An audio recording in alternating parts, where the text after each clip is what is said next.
Sis and Tell, a whole lot of talk, a whole lot of nothing. Amanda does stand up, Alison's on TV, and when they hop on the phone, you already know it's the place you wanna be.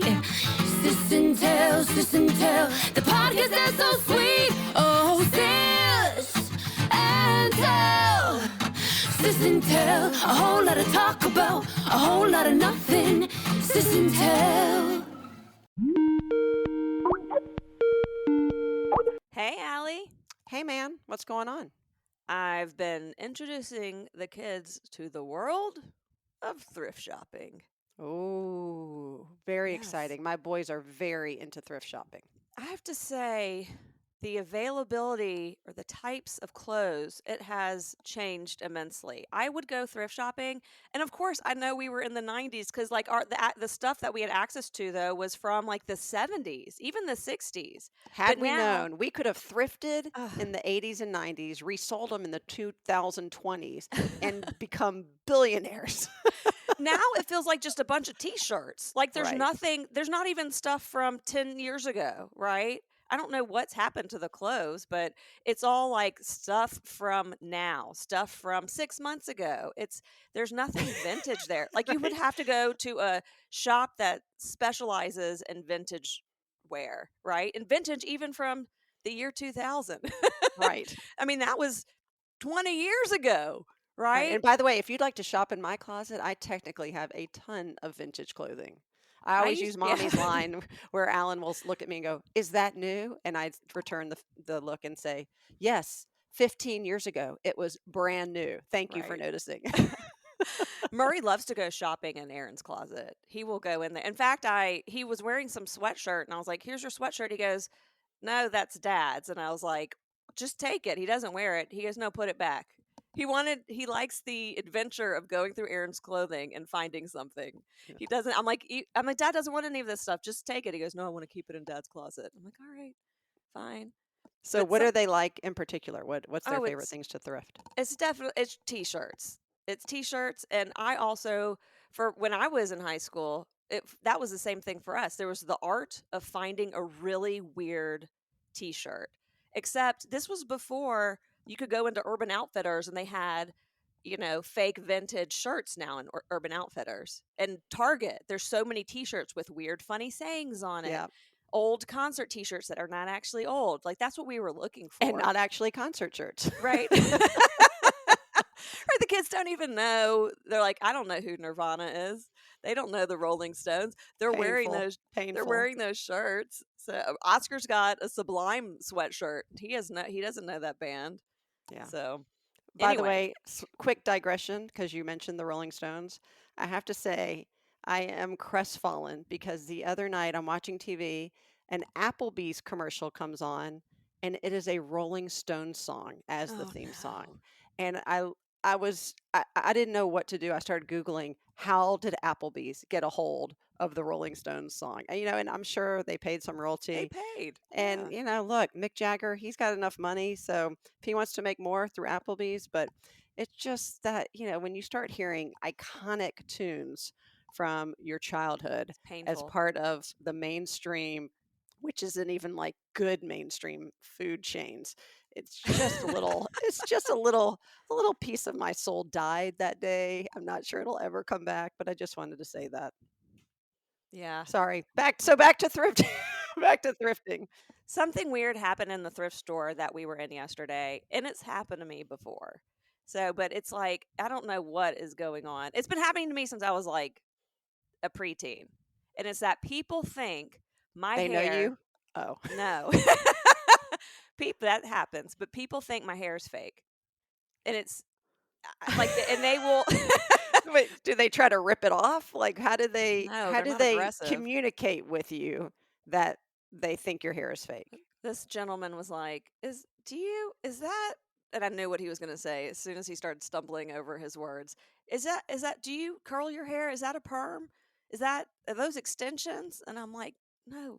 I can't believe they have the audacity or chutzpah to even ask you. It's What if it was? What if happens it all the you know, time?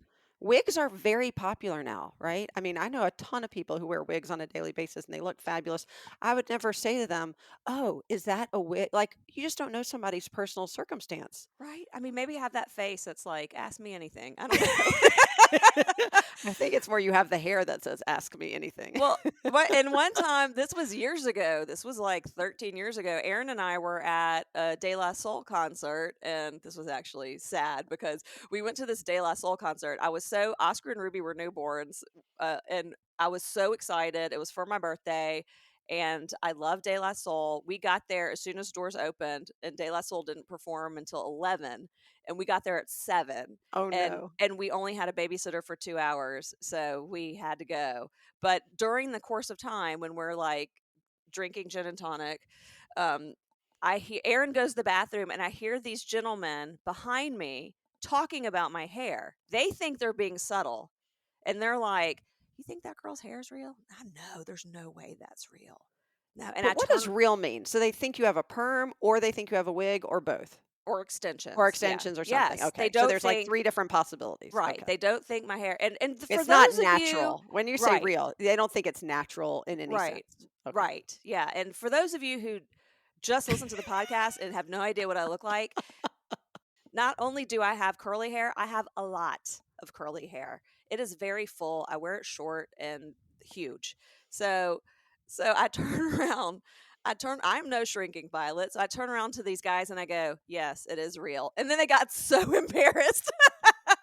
And they go, "Oh my gosh, we are so sorry. We meant no disrespect." And I was like, "No, you're cool." I go, I just want credit for my hair because what I have endured over the years since I was little to get my hair to where it is today is it has been a series of things going wrong and mishaps and not knowing how to brush my hair, brushes getting stuck in my hair, trying to straighten it for 3 hours and it resulting 3 minutes later, right? I now It's been lean a in. truly hairy experience, right? Right. A horrific experience. Yeah. I actually remember when I was 12 being at the Galleria, the River Chase Galleria, walking past a hair salon, and this woman who worked there ran out of the salon, came up to me, grabbed my shoulder, and was like, "Is your hair real?" I go, "Yeah." She goes, "And it's also," she goes, "The curls are yours. It's not a perm." I go, "No." And she goes, "And is your hair really that black?" And I was like, "Yeah, this is my hair color." And I was, when I was 12, people were not dyeing their hair Right. at that age. That's Not not what people your age. Right. not people Right. my age. Right now, like there's little kids with pink hair, but I was like, no, and I thought it was like the weirdest thing. And for my hair, well, I'll put into context, is also naturally very curly, but I have been straightening it, you know, creating an unnatural look for more than 26, 27 years. And no apologies from me. Sorry, not sorry. But when I was younger, the same thing would happen that I would be places and somebody once in an elevator, I remember, looked at me and said, oh my goodness. She's talking to like her daughter. Look at this woman's hair. Isn't that the most beautiful spiral perm you've ever seen? First of all, she wasn't whispering. Second of all, she was acting like I was not there or a mannequin. And so I looked at her and I said, well, thank you, but I don't have a perm. This is my natural hair. And of course, they don't want to be wrong because there's just no way that somebody has this natural. And this was also during the years of perming. That's Give me a also put in break. context. So Give she me goes, a break. I shook. yes, exactly. It's she's like, that's your natural curls? Come on, where did you get them? I said, from my mother's womb. Right. Right. I came out with no hair, but 2 years later it started curling. And then this is the funniest. I remember when we went to Israel for Stuart's bar mitzvah in 1985, and then we stopped in London for a few days on the way home. You got a terrific haircut. I did. And you know where I got it? Do you remember? Was it Vidal Sassoon? It was at Vidal Sassoon, and I was so excited. I don't know why that was important, right? Like, we're in London, we're staying in the middle of the city. There was like a real Vidal Sassoon like hair salon there. So mom let me go there and get my haircut, and I don't even know what compelled me, but didn't just get a great haircut. I got one of those haircuts that's sort of like, it was very short. My hair was a lot shorter back then, and it was sort of stacked in the back. I So it loved was it. big. It was it kind of It's looks like what yours now. it Yeah, does. It does look looks like my exactly hair. like That's yours. why I loved it. Yeah, and it was Give me very the Allison stacked. circa 1985. That's Oh, what I yeah. wanted. And then it sort of came longer, but it wasn't like one of those, off haircuts where you have one side short, one side long, but it was like shorter in the back and then kind of came to the front. Yeah, it's a It looked gradual great. bob. It's called a Thank gradual you. bob. That's what it is. It was a gradual bob, but with crazy curly hair. And I walked onto an elevator at our hotel, and it happens all the time. This mother and daughter are like, "Oh my goodness, look at your hair." Oh my. And I'm like, "Yes." And of course, I'm showing off. I went to Vidal Sassoon. I'm like 15. Who do I think I am? And I got this haircut, and they just put product into the. When I tell you the next day, I ran into the same mother and daughter duo Oh no. who had the exact same haircut Oh no. as me, which Both of I them? know imitation should be the highest form of flattery, but I Or will it's say annoying. for a 15-year-old, it was not. It's I was humiliating. I was humiliated and crestfallen because I'm thinking, I am unique. Look at me. And no, you two American women had to go and copy me at the same salon, and we're staying in the same hotel, and I never wanted to see them again. But that being said, no one in Birmingham, Alabama had that haircut, and that's No, where we lived. that is true. And everybody there just thought I had a beautiful spiral permed hair. So, I remember when I first got my hair chopped, and I was like 21 or 22, and I didn't tell anyone. And I showed up at a relative's wedding and with the haircut, and everyone freaked out. And I kept on saying, "I'm Allison, circa 1985." That's what I was going for. that is That was I've hilarious. always loved that haircut. So, can we take a step back though Sure. and talk about something related to this? And we were talking about the 80s and hair in the mall, and I and I just and I was talking to mommy about the River Chase Galleria and how huge it was when that mall opened for us in the 80s. And malls back in the 80s were like the village water cooler. They were the village gathering spot, the town square. We didn't have like a place where we'd meet up except for in the mall.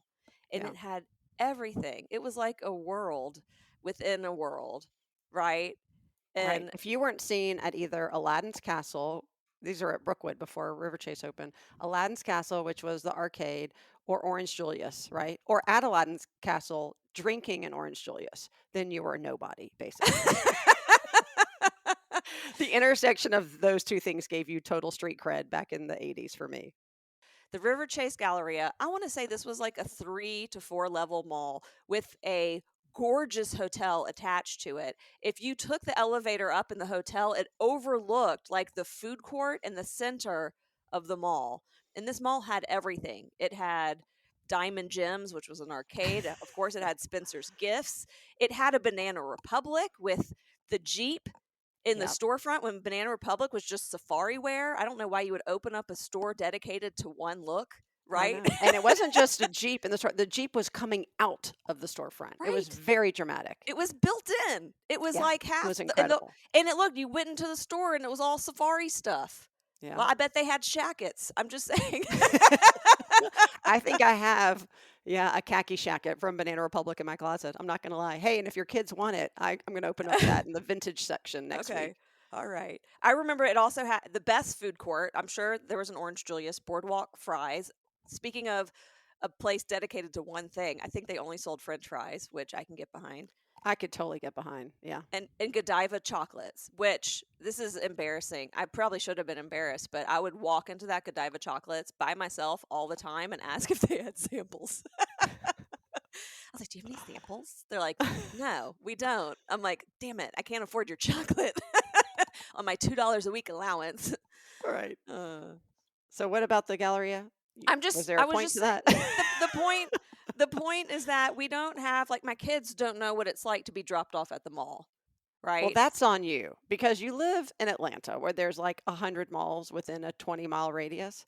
So I think you need to just drop them at one of these malls and give them each Have 10 at it. bucks and Yeah. say, "Go find your own, adventure and entertainment, and I'll be back to pick you up in 2 hours." Well, I have to say Phipps Plaza is now looks like the international gate at the Atlanta airport, where it's just really high end Right. really high end overpriced stores, and you're like feel underdressed as soon as you walk in there.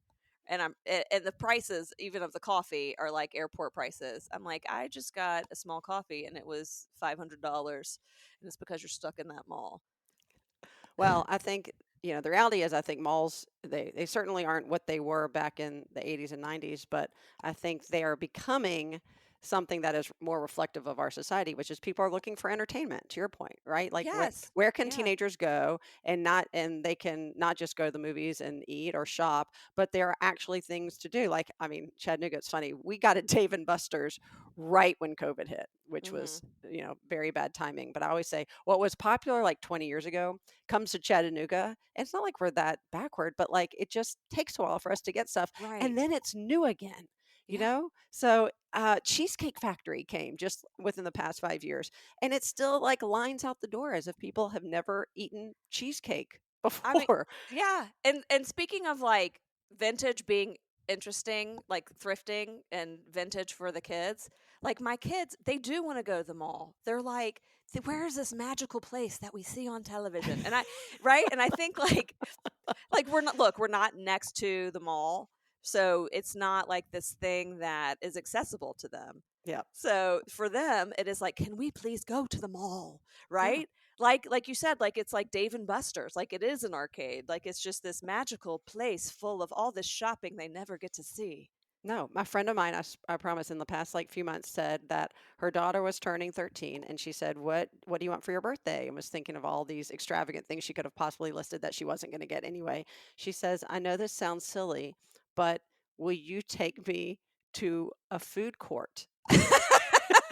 And her mom said, "Okay, why?" She goes, "I keep hearing about it and I don't know what it is, and I've never been." She'd never been to the mall. She was Oh my 13 already. god. She goes, "I want to go to the food court." And then she got there, and not only did she get to eat at the food court, but she hadn't really been on an escalator. Because, if you haven't been to if you haven't been to a place like that, or I don't know, maybe an airport, if you've never flown, things like that, where would you see an escalator? And I think all the time It's about, true. Oh my I have a god. friend who worked in the hotel industry in New Orleans, and that they would have school groups come from some of the neighboring areas. And one of the things she said that these kids loved the most was riding an escalator for the first time. Like these little things that you take for granted as just being like commonplace in society. These are, again, entertainment value, experiences that some of us may just take for granted, but for others is like really unique and fun. So go to the mall, Go to the ride, mall. ride the escalator, get Oh an my Orange god. Julius I'm or a Chick fil totally, A. but that's funny because last year, one of Murray's friends for his birthday, the mom took them all to the mall. That's Yeah, exactly what he wanted to do. She yeah. loaded up like 7 giant teenagers in a minivan and just took them to the mall. No, They were I'll tell so excited. I'll tell you what we did a few years ago. So I run this youth group here, and we planned a scavenger hunt at the mall. And so I divided everybody up into like 4 groups, and they had to go and do certain things. And here's the best. So it's a Jewish youth group. We call them the Jew crew. And now you're going to get this right. What is at now every mall in the country? What kiosk are you bound to Oh. find?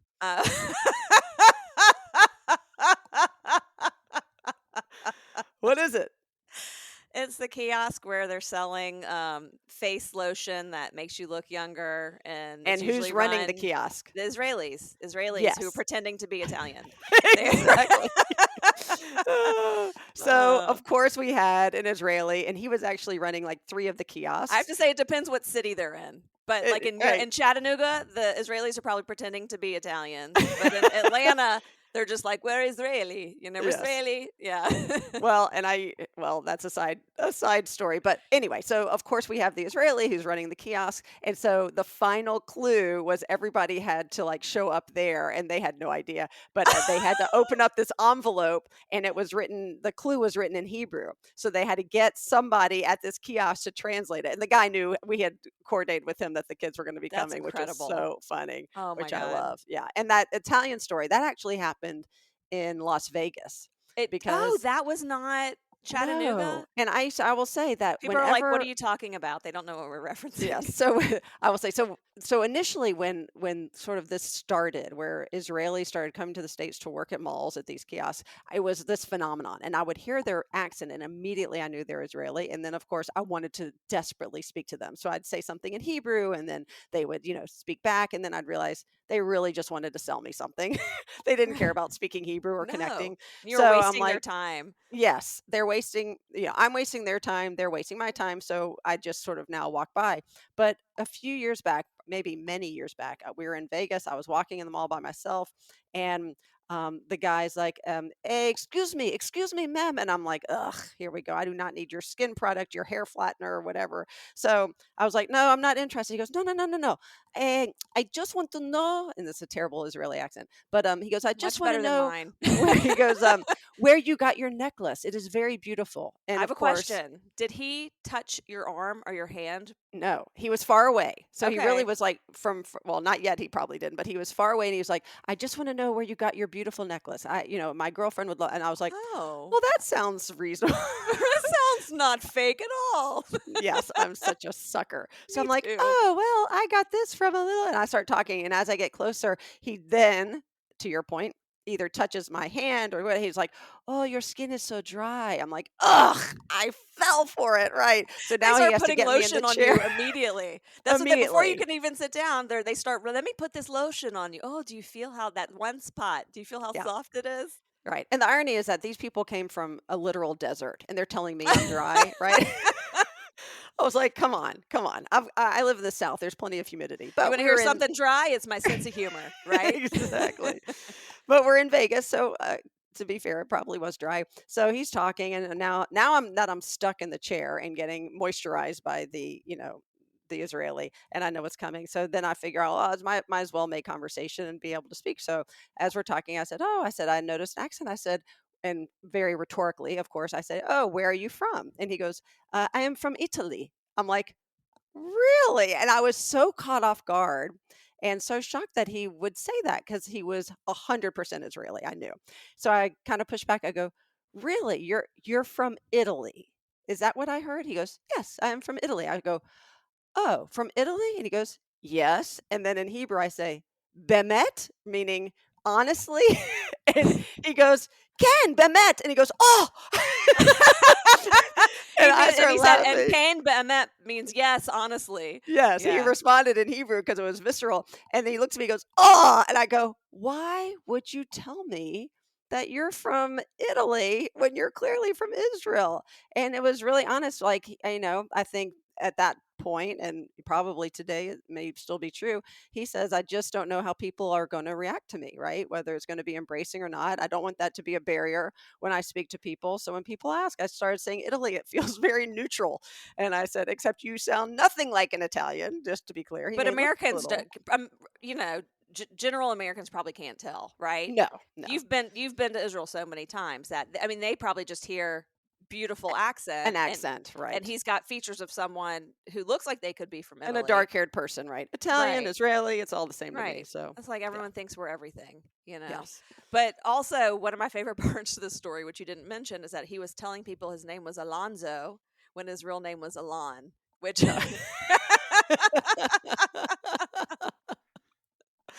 oh, that's funny.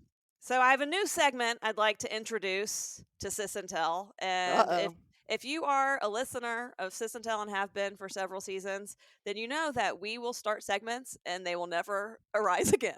Especially since this is a surprise segment to your co-host. So I have no Yes. idea what you're going to say, per usual. Okay, and it's based on this game that we bought for the kids for Hanukkah. And I think this is one of the most passive aggressive games that you can buy, especially for your spouse, because it's called "Do You Really Know Your Family?" Oh my gosh. Where did you find that game? I love it. I love the Oh, title. take one guess of where I got this game from. Amazon? Yes, Oh. Amazon.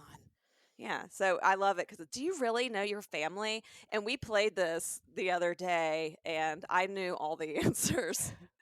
I kept on winning. I won like every round, But we're not going to play Oh the my gosh. actual game. I'm going to take a But by the card. way, we have to admit that Stuart could have started this game because he always does Goldstein trivia, Oh which yeah, is where he goes around, we go around and he says a trivia thing and we try to guess it. And then we started doing that with my family, doing Lebovitz trivia, where you have to say something about yourself and people have to guess, like whether it's true or false, or like you say, when I was in 8th grade, I went to this concert, what was it? And people have to guess. right. It's really fun to play. It is fun. These have But like this sounds awesome. some of these questions are really basic, and some of them get really deep, right? Uh-oh. So So are this you going to one, ask me and to see if I know it about you or no? well, we can guess it about each other. Okay. Okay. So, okay. This question is what would I want to eat for my next meal? I've got mine in my head, and I'm going to say we probably have the same answer. Wait, so what would you want to eat for your next meal today, like right now? Let's say you're hungry and you could go to any restaurant. Yeah. Oh, We're, okay. yeah. Because I'm not hungry right now. We just ate breakfast, right? So it's hard Right. to be like, I what was am I going to craving say, for yeah. my next meal? Like, I'm Okay. not water. Right. I'm not hungry. But really, like, if you were full and we were going to be together, where would you go for the next meal? I know what I'm going to say. Okay. I know what I'm going to say. Well, do we say it together or do we each answer? Well, Let's say it okay. together. Okay. On 3 or after 3?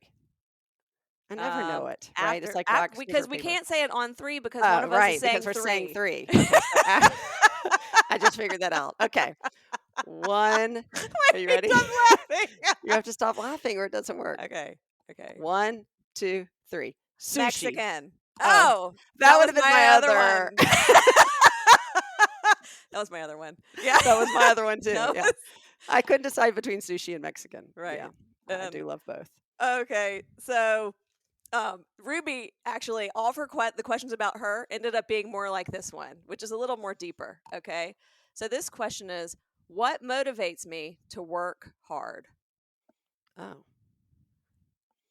Um, What motivates you? You want to know Okay.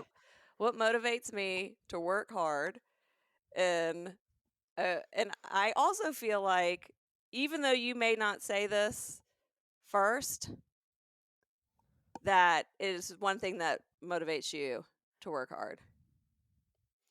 I know what motivates you to work hard. I don't think we're going to be able to do this one at the same time. No. I think it's different for each of us. Yeah. Okay. Okay. Yeah. Maybe I should go first. Oh, what do you? No, what motivates you to work hard? Yeah. What motivates me to work hard? Laughter. Maybe making people happy. Yeah. So what motivates me to, well, first I'm going to say what I think motivates you to work hard. Okay. And then we'll give the right answer. Is Yeah. this what happens? Yes, So- yeah. So I think there's 2 things, and I think one is like making a difference. And number 2, I think procrastination. Like having a tight deadline. Yeah, that's actually like what technically makes me Yes, work hard. right. Yeah, So that's and they're funny. 2 Those are two good different. answers. Yeah. So Yeah. Two So what sides we- of the same coin. so what were you going to say about yourself? No, that's pretty good. Oh, really? But is that what you Yeah. had in your head?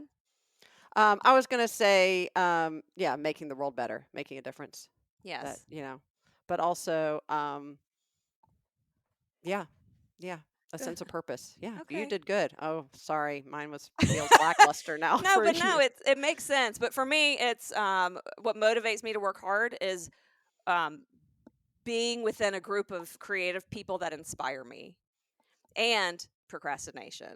Right. Like really, like if I have a tight deadline, if procrastinating and waiting to the last minute to do something, I work much Yeah, harder. but you're using the circumstances by which you work. Both of those that you just gave Right. are circumstances that make you work hard. For me, and I think my first answer for you, just to justify it, was actually an end goal plus Yes. the circumstances. No, it's definitely true. It's just not the answer Yeah. I had in my head. I think, but then no, Right. it's 100%. You are correct. But that's Ding, why I ding, said ding. it wasn't just it wasn't just laughter, because that feels one dimensional, but it is really in making the world Making brighter and people happier. happy. Yeah. Yes. Yeah. Yes. Bringing I joy to the world. I Yeah. have to say that every year, I think, we talked about this about New Year's resolutions and coming up with like goals and stuff. And me and my comedy friends, we always try and come up with new goals every year. But I always come to the same conclusion. And that's just happiness. And that's Mm. making myself happy, making my family happy, making other people happy. But I'm not a people pleaser. That's different. No, Anyway. I get it. And as I keep saying over the past 2 years, I've tried to Marie Kondo my life, meaning, does it bring me joy or does it not? And it feels very simplistic, but it's really challenging to really look at, your life, the small things and the larger things, including relationships, professional paths, personal connections, your family. Does it bring you joy? And to really ask the question and then to really answer it in a formidable strategic way, I think is really sacred and critical. The MS? Ooh, that's a heavy note to end on. Hurry, bring us joy, make us laugh. Well, thanks for listening to the latest Sis and Tell podcast. Don't forget to share us with your friends, share us with your family, share us with your foes. As always, this has been Amanda and Allison with a whole lot of talk about a whole lot of nothing. We'll catch you next time.